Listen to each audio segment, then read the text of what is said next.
En réponse au quiz pour le message est pour qui? Ben, voici les réponses. Donc, quand on demande est-ce que le message peut être autant pour l'animal que pour son humain, la réponse est oui. Parce que définitivement, lors d'une même communication animale, le message, naturellement, peut être pour l'animal, mais il peut être aussi pour son humain, pour pouvoir l'aider à régler des problématiques, régler des blessures, guérir de blessures ou de problématiques qu'il a dans sa vie. Lorsqu'on se demande est-ce que le message peut être pour nous en tant que communicatrice et pour son humain à cet animal-là, ben effectivement, oui aussi. Là, on se demande comment ça que ça peut arriver, qu'on peut recevoir des messages pour nous quand on fait une communication animale, puis en sachant très bien que l'animal ne nous connaît pas. Mais en fait, c'est que on vibre des choses et l'animal, pendant une communication animale, a accès à nos vibrations, à nos fréquences. Donc, il est capable aussi de nous faire des messages.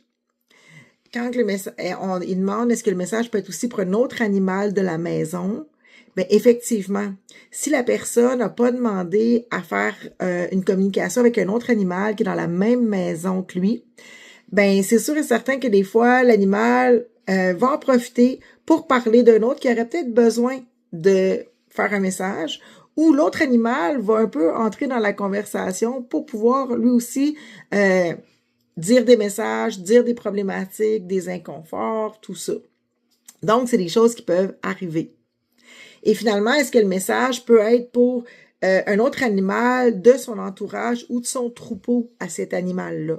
Exemple, un cheval qui est dans un pâturage avec plein d'autres chevaux, est-ce que ça se peut qu'il nous ferait un message pour, exemple, une jument qui est plus loin? Bien, la réponse est oui, parce que beaucoup d'animaux sont là pour aider. Les animaux ont des grands cœurs, ils veulent aider. Et si cet animal-là, exemple, cette jument-là, n'a pas la possibilité, elle, de pouvoir se faire entendre, de pouvoir communiquer, ben, lui va en profiter pour pouvoir l'aider. Donc, en résumé, toutes ces réponses-là sont bonnes.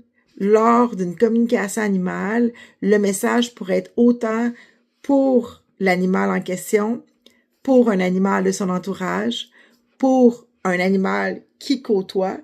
Ça pourrait être aussi pour son humain ou pour un humain de son entourage ou même pour nous en tant que communicatrice parce que des fois, il y a des choses qu'on a à comprendre nous aussi puis on a des messages à entendre. Puis avec les animaux, ben c'est la meilleure façon de souvent bien les assimiler.